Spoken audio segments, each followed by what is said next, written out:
ॐ भूर्भुवः स्वः तत्सवितुर्वरेण्यं भर्गो देवस्य धीमहि धियो यो नः प्रचोदयात्। ॐ शांति शांति शांति। नमस्कार दोस्तों, ये आदि शंकराचार्य के ग्रंथ तत्वबोध का दूसरा वीडियो है हिंदी में। ये शुरू करते हम। शंका। कर्मेंद्रियाणि कानि? समाधान। वाक् पाणि पाद पायु स्थानीति पंच कर्मेंद्रियाणि।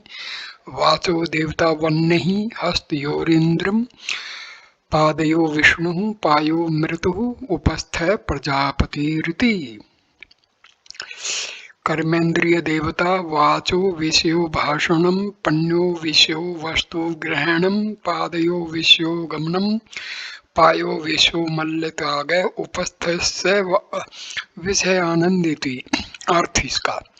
वाक वाणी, पानी हाथ, पाद पैर, पायु गुदा, उपस्थ लिंग भाग, ये पांच कर्मेंद्रिय हैं। अब इनके देव कहते हैं। वाणी के देव अग्नि हैं, हाथों के देव इंद्र हैं, पैरों के विष्णु हैं, गुदा के देवता मृत्यु यमराज हैं, लिंग के अधिपति ब्रह्मा हैं। ये कर्मेंद्रियों के देवता हैं।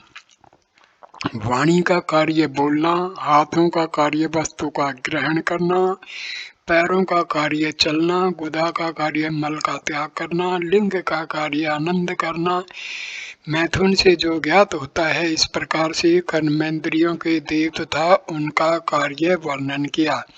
अब इन कर्मेंद्रियों के देवताओं के होने का कारण कहते हैं। वाणी के देवता अग्नि कहा सो ठीक है, क्योंकि वेद में भी कहा है कि मुखादि अग्नि जायत है। अग्नि का कर्तव्य जलाना है, तो वाणी का कार्य भी किसी अशुद्ध कार्य को जलाकर शुद्ध का प्रकाश करना। हाथों का जो इंद्र कहा सो भी ठीक, क्योंकि जैसे देवों में पराक्रमी इंद्र है, वैसे शरीर में पराक्रमी हाथ हैं। अब पैरों के स्थान में विष्णु का स्थान कहा, क्योंकि विष्णु का कर्तव्य पालन करना है।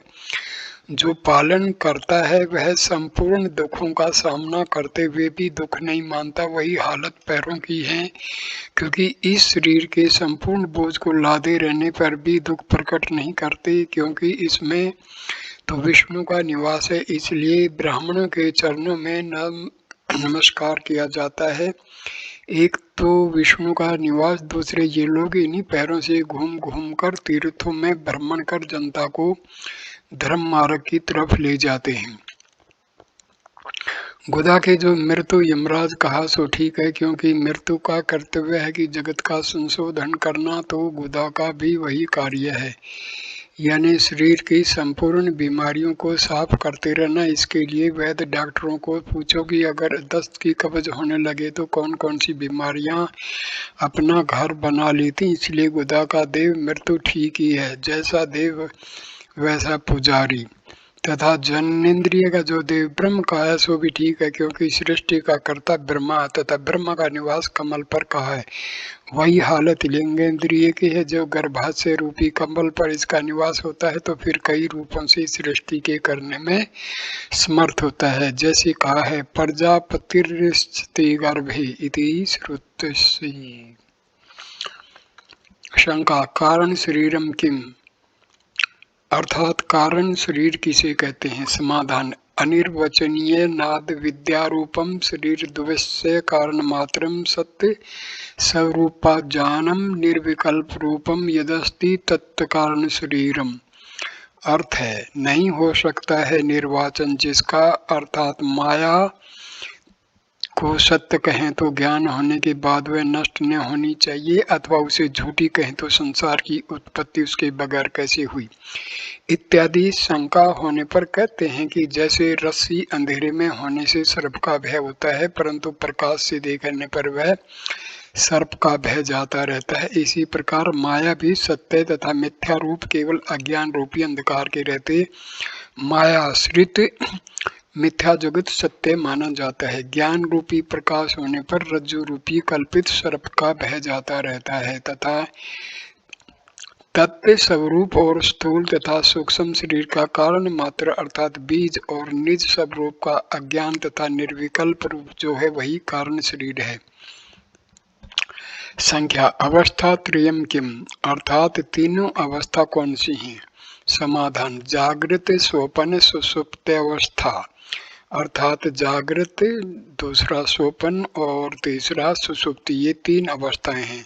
शंका जागृत अवस्था का अर्थ जागृत अवस्था किसे कहते हैं? समाधान श्रोत्रादि ज्ञानेन्द्रिय शब्दादि विशेष ज्ञायत इति यत् सा जागृत अवस्था स्थूल शरीराभिमानी आत्मा विश्व इत्युच्यते। अर्थ कान इत्यादि पूर्वोक्त ज्ञानी इंद्रियों के द्वारा जो शब्द स्पर्शादि विषयों का भोग भोगा जाता है उसे जागृत अवस्था कहते हैं तथा स्थूल शरीर का अभिमानी जो आत्मा है वह विश्व कहलाता है। अर्थात स्थूल भोगों का भोगने वाला विश्व रूप आत्मा जागृत अवस्था का साक्षी तथा उससे भिन्न है, क्योंकि अवस्था का तो परिवर्तन होता है परंतु आत्मा निश्चल तथा चेतन रूप नित्य है। शंका स्वप्नावस्था का अर्थ स्वप्न अवस्था किसे कहते हैं? समाधान जागृत अवस्थायाम यत् दृष्टम यच्छ्रुतम तज्जनित्वाशनया निद्रा समय यह परपंच प्रतीयते सा स्वप्नावस्था सूक्ष्म शरीर अभिमानी आत्मा तेजस इत्युच्यते। जागृत अवस्था के समय इंद्रियों की सहायता से जो पदार्थ देखे तथा सुने व भोगे हैं उन्हीं की वासना मात्र निद्रा के समय दृष्टि गोचर होती है, उसी को स्वप्नावस्था कहते हैं। यह स्वप्नावस्था सूक्ष्म शरीर में होती है। उस सूक्ष्म शरीर का अभिमानी आत्मा तेजस कहलाता है। शंका अतः सुषुप्त अवस्था का अर्थ अच्छा सुषुप्ति अवस्था किसे कहते हैं? समाधान अहम किमपि न जानामि सुखेन मया निद्रा अनुभूयतः इति सुषुप्त अवस्था कारण शरीर अभिमानी आत्मा प्राज्ञ इत्युच्यते। अर्थ मैं कुछ भी नहीं जानता कि कौन हूँ तथा कहाँ पर शयन कर रहा हूँ, परंतु मेरे आश्रित इंद्रियों के आनंद निद्रा के समय का अनुभव किया। इसी प्रकार के अनुभव का नाम सुषुप्ति अवस्था है। इस सुषुप्ति अवस्था के समय में कारण शरीर और आनंद में कोष के आनंद अनुभव का अभिमानी आत्मा प्राज्ञ कहलाता है। यह प्राज्ञ अपने आनंद स्वरूप की भान से रहित अज्ञान का साक्षी तथा इंद्रियों की सहायता के बिना ही अपनी चैतन्य शक्ति द्वारा वासना में विषयों के जानने तथा भोगने वाला है। इस प्रकार के वचनों को सुन के कि मैं कुछ भी नहीं जानता तथा कौन हूँ कहाँ सोया, तब तो शंका हुई होगी कि कहाँ तो जीव और ईश्वर की एकता और कहाँ इस प्रकार का अज्ञान। इस द्विधा स्वरूप वाक्य को नहीं समझे तो आपको उदाहरण द्वारा समझाते हैं। उदाहरण जैसे एक कमरे में एक प्रकाश की लाइट बिजली लगी हुई हो, उसमें नीचे की तरफ से ठीक एक लंबा काला कपड़ा लटका देने पर प्रकाश का दो हिस्सा हो जाता है और कपड़े की जगह काला प्रकाश बन जाता है। यह दृष्टांत है। इसे दृष्टांत में घटाते हैं कि कपड़े की परछाई रहते हुए प्रकाश दो रूपों में विभाजित होता है, एक मलिन एक तेजमय। परंतु अगर उस कपड़े को हटा दिया जाए तो सर्वत्र तेजमय प्रकाश दृष्टिगोचर होगा। उस हालत में वह प्रकाश दूसरे को नहीं जान सकता, क्योंकि अगर वह मलिन प्रकाश एक तरफ हो तो तेज प्रकाश को बोध होगा कि हम में प्रकाश ज्यादा है उसमें कम, परंतु एक होने पर उसे अपने के सिवाय दूसरे का बोध हो ही नहीं सकता। तो याद रहे कि इस संसार में जितने आकार तथा नाम की वस्तुएं हैं वे सब मायाश्रित हैं। इसलिए इस सुषुप्ति अवस्था में कहा कि मैं नहीं जानता कि मैं कौन हूँ, क्योंकि यह अवस्था प्राज्ञ पंडित यानी निज स्वरूप का ज्ञान प्राप्ति का पूरा लक्षण है। अगर ज्ञान होने के पश्चात भी यह कहें कि मैं अमुक हूँ, अमुक स्थान में सोया, तो माया का संगी होने का लक्षण बोध होता है। इसलिए कहा कि मैं नहीं जानता कि कौन हूँ। शंका, पंचकोश के पंचकोश कौन से हैं? समाधान, अन्न में प्राणमयो, मनोमयो, विज्ञान में आनंदमयो, अशिष्ट। आनंद में चेती, पहले कोश का नाम है अन्न में, दूसरे का प्राण में, तीसरे का मनो में, चौथे का विज्ञान में, पांचवें का आनंद में है। कोशोत्पत्ति कारण, जैसे शरीर को प्रथम अन्न चाहिए, अन्न मिलने पर ही प्राण रह सकेंगे, प्राण रहने पर मन हर एक वस्तु का संकल्प विकल्प करता है, उस वस्तु का निश्चय करना विज्ञान का कार्य है, विज्ञान होने पर आनंद प्राप्त होता है, इसलिए यह पंचकोश हैं। अन्न में का अर्थात अन्न में कोश किसे कहते हैं? समाधान, अन्न रसेनैव भूत्वा अन्न रसेनैव वृद्धिं प्राप्य अन्न रूप पृथ्व्याम यद विलीयते ततन्न में कोशः स्थूल शरीरम। अर्थ, अन्न के रस से उत्पन्न होकर तथा अन्न के रस से ही वृद्धि को प्राप्त हो पश्चात वही अन्न द्वारा रूप धारण कर पृथ्वी में लीन हो जाता है। यह क्रिया अन्न में कोश के द्वारा होती है तथा अन्न में कोश जिसके आधार है उसे स्थूल शरीर कहते हैं। शंका, प्राण में का अर्थात प्राण में किसे कहते हैं? समाधान, प्राणादि पंचवाह्य वागादिंद्रिय पंचकम प्राण में है। अर्थात प्राणादि पांच वायु, प्राण, अपान, व्यान, उदान, समान और पांच कर्मेंद्रिय मिलकर प्राण में कोश कहलाता है और इसे ही क्रिया शक्ति कोश भी कहते हैं, क्योंकि शरीर के अंदर जितनी क्रियाएं होती हैं वे संपूर्ण प्राण में कोश से ही होती हैं। शंका, मनो में कोशक है, अर्थात मनो में कोश किसे कहते हैं? समाधान, मनश्च ज्ञानेन्द्रिया पंचकम मिलित्वा भवति से मनो में कोश है। अर्थ, एक मन इंद्रिय तथा पांच ज्ञानेन्द्रिय मिलकर मनो में कोश कहलाता है तथा इसी को इच्छा शक्ति कोश भी कहते हैं। शंका, विज्ञान में कोशक है, विज्ञान में किसे कहते हैं? समाधान, बुद्धिर्ज्ञानेन्द्रिय पंचकम मिलित वायु भवति से विज्ञान में कोश है। अर्थात एक बुद्धि इंद्रिय तथा पांच कर्ण आदि ज्ञानेन्द्रिय मिलकर विज्ञान में कोश होता है। यह कोश प्रत्येक प्राणी मात्र को होता है, क्योंकि इस विज्ञान में कोश की सहायता द्वारा ही हम संपूर्ण पदार्थों का बोध करते हैं। जैसे विशेष बुद्धि के दौड़ाने पर विशेष बोध होता है और सामान्य दौड़ाने से सामान्य ज्ञान होता है। अगर कुछ भी बुद्धि से कार्य न करे फिर भी ज्ञान रहता है, परंतु उतना दिव्य ज्ञान नहीं रहता। शंका, आनंद में कोशक है, अर्थात आनंद में कोश किसे कहते हैं? समाधान, एवमेव कारण शरीर भूतादि विद्या सत्मलिन सत्वम प्रियादि वृत्ति सहितम सत आनंद में कोश है।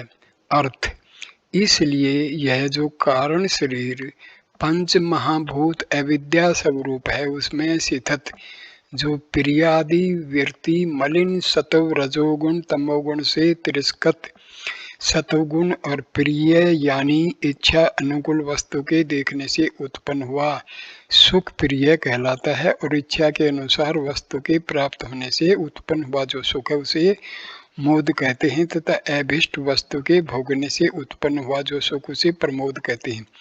इस प्रकार यह कोश अधिक आनंद का भोग स्थान होने से आनंद में कोश कहलाता है, परंतु आत्मा माया का संगी होकर इन्हें अपना मान बैठा है, इसी से सुख दुखों को भोगता है, पर यह सब आत्मा नहीं। यथा एतत् कोशपचकं मदीयं शरीरं मदीया प्राणा मदीयं मनश्च मदीया बुद्धिर्मदीयं ज्ञानमिति सवेनैव ज्ञायते यद् यथा मदीयत्वेन ज्ञातं कटकुण्डलगृहादिकं सवसमाधिभिन्नं तथा पंचकोशादिकं मदीयतेन ज्ञातवात्मान भवति। अर्थ हम अज्ञानावस्था में पढ़कर भ्रांति से अपने को पंचकोशादि रूप मान इस प्रकार व्यवहार करते हैं कि मेरा शरीर है, यह मेरे प्राण है, यह मेरा मन है, ये मेरी बुद्धि है, ये मेरा ज्ञान है, परंतु यह आत्मा पंचकोश रूप नहीं है। इस कारण पंचकोशादिकों को मेरा है इस तरह न जानना चाहिए, क्योंकि जैसे घन गहने ग्रह स्त्री पुत्र आदि अपने से भिन्न है, उसी प्रकार पंचकोशादिक आत्मा रूप नहीं है, किंतु आत्मा से भिन्न है। इसलिए इन्हें अपना मानना व्यर्थ है, क्योंकि यह तो माया के रचे हुए हैं, समय पाकर नष्ट हो जाएंगे, परंतु आत्मा तो नित्य है और माया का साक्षी है। शंका, आत्मा तरहिक है, तो आत्मा का स्वरूप क्या है? समाधान, सच्चिदानंद स्वरूप है। अर्थ आत्मा सच्चिदानंद स्वरूप है। शंका, सत्य किम, सत्य किसे कहते हैं? समाधान, कालत्रय अपि तिष्ठति सत्य, अर्थात जो तीनों कालों भूतकाल वर्तमान भविष्य में निवास करता हुआ एक रस से रहे उसे सत्य कहते हैं।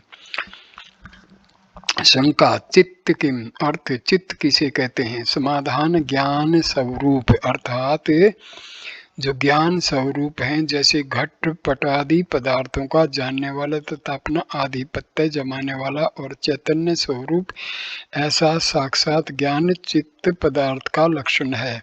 शंका, आनंद में कह, आनंद में किसे कहते हैं? समाधान, सुख स्वरूप, अर्थ दुख रूपी परपंचों से रहित और सुख स्वरूप जो आनंद में वही ब्रह्म स्वरूप है। यथा एवं सच्चिदान स्वरूपम स्वात्मानं विजानीयात, अर्थात इस प्रकार अपनी आत्मा को सच्चिदानंद स्वरूप जानते हुए संपूर्ण नाम रूपात्मक दृश्य जगत की क्रियाओं को मिथ्या जाने। अब पूर्वार्ध समाप्त होगा, इसलिए मध्याह्न की संध्या के अर्थ हम सबको भगवत प्रेम से गाना चाहिए।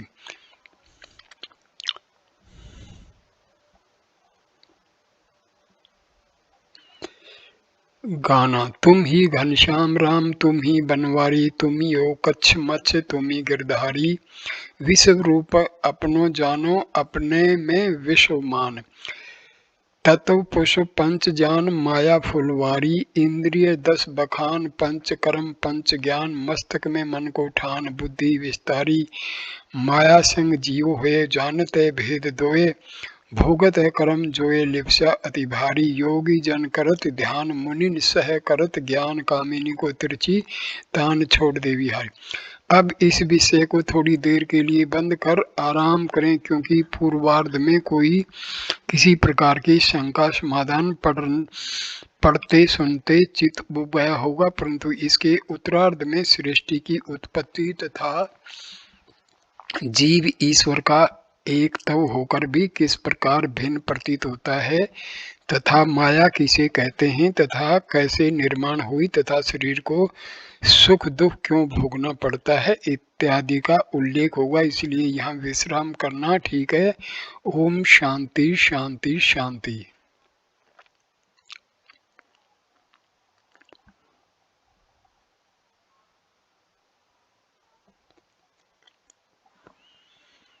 इस वीडियो को हम यहीं पर विश्राम देते हैं। अगला तीसरा वीडियो जो है वो हम शुरू करेंगे तत्वबोध के उत्तरार्ध का प्रारंभ।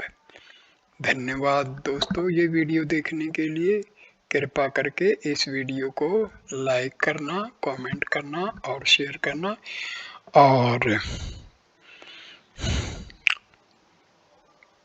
चैनल को सब्सक्राइब करना। ये वीडियो केवल सुनने देखने के लिए नहीं है, इसको आप एक एक श्लोक को सुनिए, समझने की कोशिश कीजिए, उस पर मनन कीजिए और उसको अपने व्यवहार में लाने की कोशिश कीजिए, क्योंकि अध्यात्म जो है वो श्रवण का भी है, मनन का है और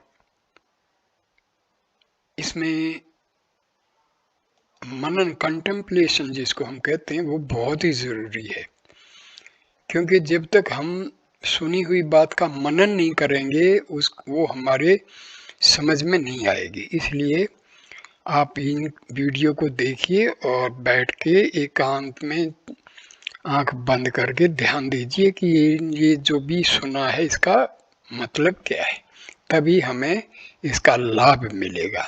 धन्यवाद दोस्तों।